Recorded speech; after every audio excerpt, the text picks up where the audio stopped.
자, 여러분, 우리가 안다고 믿었던 세상, 정말 그게 전부일까요? 세상에는 우리가 미쳐보지 못한 거대한 이야기의 소용돌이가 존재합니다.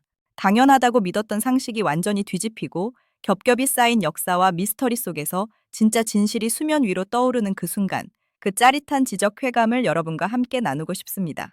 복잡하고 딱딱한 정보가 아닌 살아 숨쉬는 생생한 이야기로 세상의 이면을 파헤치는 여러분의 지식 가이드, 지식 위드에 오신 것을 환영합니다. 오늘도 평범한 일상 너머 우리가 몰랐던 특별한 지식 여행을 지금 바로 시작해 볼까요? 우리는 지금 비교의 지옥에 살고 있습니다. 자고 일어나면 벼락부자가 됐다는 소식이 들리고 SNS에는 명품백과 슈퍼카, 호화로운 해외여행 사진이 넘쳐납니다. 이런 환경에 노출되다 보면 우리의 뇌는 착각에 빠집니다. 아, 다들 저렇게 사는구나, 나만 뒤처졌구나 하고 말이죠. 심지어 10억 서민론 같은 말이 정설처럼 받아들여지기 시작합니다. 하지만 여러분, 진짜 데이터는 우리에게 전혀 다른 이야기를 하고 있습니다. 대한민국에서 순자산 10억 원을 가지고 있다는 것, 그게 어떤 의미인지 아십니까? 통계청과 한국은행의 실제 데이터를 분석해보면 순자산 10억 원 이상은 대한민국 상위 11.8%에 해당하는 명백한 부의 영역입니다. 11.8%라는 숫자가 감이 잘 안 오신다고요? 학교로 치면 반에서 3등 안에 드는 수준입니다. 군대로 치면 수백 명의 부대원 중에서 손에 꼽히는 엘리트들이죠. 이게 어떻게 서민입니까? 그런데 왜 사람들은 10억 원을 우습게 보게 된 걸까요? 그건 우리가 평균의 함정과 서울 아파트 값이라는 특수한 상황에 매몰되어 있기 때문입니다. 서울 핵심지의 아파트 가격이 폭등하면서 그저 운 좋게 집 한 채 가진 분들의 자산 수치가 비정상적으로 높아진 것은 사실입니다. 하지만 그분들조차도 그 집을 팔기 전까지는 현금이 부족해 쩔쩔매는 경우가 허다하죠. 숫자상으로는 부자지만 삶의 질은 서민인 하우스푸어가 섞여 있다는 뜻입니다. 진짜 서민의 기준은 훨씬 낮습니다. 여러분, 이 사실을 꼭 기억하세요. 10억 원은 서민의 기준선이 아니라 누군가에게는 평생을 바쳐 도달해야 할 거대한 산맥과도 같은 목표입니다. 상위 11.8%의 삶을 살면서 나 서민이야 라고 말하는 건 사실 기만일 수도 있다는 거죠. 이제 그 허구의 기준에서 벗어나야 합니다. 자, 그럼 10억 원이 저 멀리 있는 목표라면 현실적인 우리의 모습은 어떨까요? 나는 아직 1억 원도 못 모았는데 그럼 나는 하층민인가? 이런 자괴감에 빠진 분들 분명 계실 겁니다. 하지만 여러분, 실망하지 마세요. 대한민국 전체 가구의 통계를 보면 정말 놀라운 사실을 알게 됩니다. 우리나라 전체 가구 중 무려 57%가 순자산 3억 원 미만입니다. 네, 절반이 훨씬 넘는 사람들이 3억 원도 안 되는 자산으로 하루하루 치열하게 살아가고 있다는 뜻입니다. 이 데이터가 말해주는 게 뭘까요? 인터넷에서 떠드는 10억 서민론이 얼마나 현실과 동떨어진 이야기인지를 증명하는 겁니다. 그렇다면 1억 원이라는 돈은 우리에게 어떤 의미일까요? 어떤 사람들은 1억 원으로 서울에 방 한 칸도 못 산다고 비아냥거립니다. 하지만 금융과 자산의 관점에서 1억 원은 가난의 척도가 아니라 거대한 성을 쌓기 위한 가장 소중하고 단단한 첫 번째 주춧돌입니다. 자산가들에게 물어보세요. 가장 모으기 힘들었던 돈이 얼마였냐고 말이죠. 10억 원에서 20억 원 만드는 게 힘들었을까요? 아닙니다. 100이면 100, 모두가 0원에서 1억 원을 만들 때가 가장 힘들었다고 말합니다. 종잣돈 1억 원은 단순히 숫자 1 뒤에 0이 8개 붙은 게 아닙니다.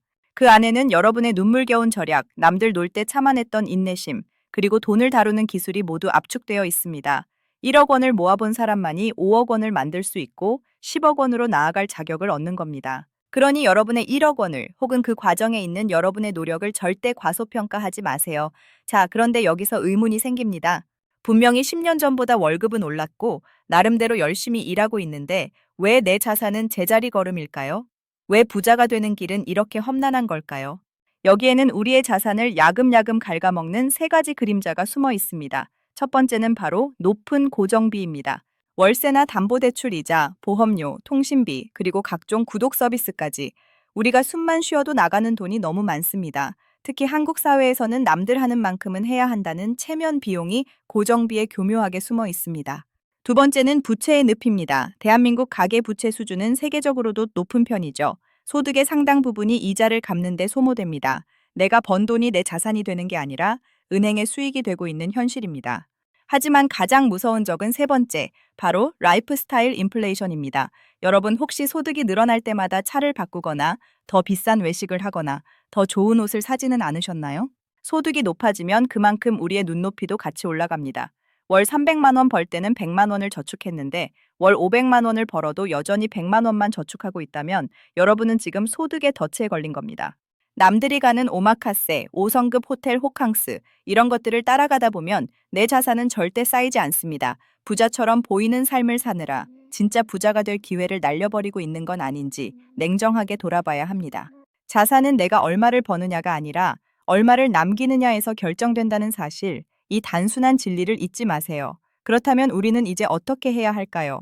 막연한 10억 원이라는 신기루를 쫓는 대신 지금 당장 내 발밑을 확인하고 한 단계씩 올라가야 합니다. 연령대별로 우리가 지향해야 할 현실적인 자산 로드맵을 제안해 드립니다. 먼저 30대입니다. 30대의 핵심 키워드는 부채 관리와 종잣돈 구축입니다. 이 시기에는 결혼, 육아, 내 집 마련 등으로 돈 쓸 곳이 정말 많습니다. 하지만 이때가 자산을 불릴 수 있는 가장 중요한 골든타임이기도 합니다. 30대의 순자산 1억 5천만 원 정도를 달성했다면 여러분은 대한민국 평균 이상의 아주 훌륭한 길을 가고 있는 겁니다. 이 시기에는 나쁜 빚을 정리하고 최소한의 종잣돈을 모으는 데 집중하세요. 1.5억 원은 여러분의 40대를 지탱해줄 든든한 방패가 될 겁니다. 다음은 40대입니다. 40대의 키워드는 자산의 확장입니다. 이제는 단순히 아끼는 것만으로는 부족합니다. 모아둔 종잣돈을 어떻게 굴릴지, 즉 투자에 대한 진지한 고민이 필요합니다.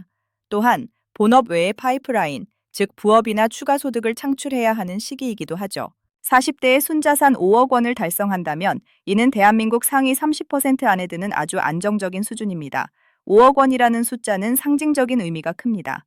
이때부터는 자산이 스스로 돈을 벌어다주는 시스템이 조금씩 가동되기 때문입니다. 30대의 인내가 40대의 투자가 되고 그것이 결국 50대의 자유로 이어지는 겁니다. 8터십만 원 연봉을 받는 사람보다 5억 원의 자산을 굴리는 사람이 결국에는 이기는 게임, 그게 바로 자본주의의 법칙입니다. 마지막으로 제가 여러분께 드리고 싶은 말씀은 금융주권에 관한 이야기입니다. 여러분, 왜 우리가 자산에 대해 공부하고 실제 데이터를 확인해야 할까요? 단순히 돈을 많이 벌기 위해서일까요? 아닙니다. 바로 내 인생의 선택권을 내가 쥐기 위해서입니다.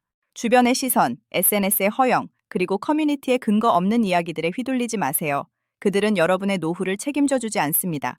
10억 원이 없다고 서민이라 비하하는 그 목소리에 귀를 닫으세요. 대신 오늘 여러분의 통장에 쌓인 단돈 10만 원의 가치를 소중히 여기십시오. 금융주권을 되찾는다는 것은 내 현재 위치를 정확히 파악하는 것에서 시작합니다. 상위 11%가 아니어도 괜찮습니다. 어제의 나보다 오늘 조금 더 나은 자산 구조를 가졌다면 여러분은 이미 성공의 길로 들어선 겁니다. 자산은 단순히 돈의 액수가 아니라 여러분이 세상을 살아갈 때 느끼는 자유의 크기입니다. 싫은 사람에게 고개를 숙이지 않아도 될 자유, 내가 하고 싶은 일을 선택할 수 있는 자유, 그리고 사랑하는 사람들을 지킬 수 있는 자유 말입니다. 그 자유는 10억 원이라는 숫자가 갑자기 하늘에서 떨어질 때 얻어지는 게 아닙니다. 오늘 여러분이 가계부를 쓰고 불필요한 지출을 줄이고 경제기사 한 줄을 더 읽는 그 평범한 행동들이 쌓여서 만들어지는 결과물입니다. 남과 비교하는 삶은 늘 불행할 수밖에 없습니다. 하지만 데이터와 나 자신의 기록을 비교하는 삶은 늘 성장합니다. 오늘 이 영상이 여러분의 마음속에 있는 불안의 안개를 걷어내고 진짜 부자로 가는 길을 밝혀주는 작은 촛불이 되었기를 바랍니다. 오늘 우리가 함께 파헤쳐본 이 이야기, 여러분은 어떻게 보셨나요? 사실 진실은 항상 우리 곁에 머물러 있지만 그것을 발견하고 질문을 던지는 사람만이 세상을 더 깊게 이해할 수 있습니다. 오늘 나눈 이 작은 지식이 여러분의 세상을 보는 눈을 조금이나마 더 넓혀드렸기를 바랍니다. 여러분의 지적 갈증을 시원하게 채워줄 다음 이야기가 벌써 여러분을 기다리고 있습니다. 이 흥미진진한 여정을 계속해서 함께하고 싶으시다면 지금 바로 구독과 좋아요 그리고 알림 설정까지 꼭 부탁드립니다. 여러분의 소중한 클릭 한 번이 지식 위드가 더 깊고 놀라운 이야기를 찾아 나설 수 있게 하는 가장 큰 원동력이 됩니다. 저는 더 날카로운 통찰과 흥미로운 주제를 가지고 다시 돌아오겠습니다.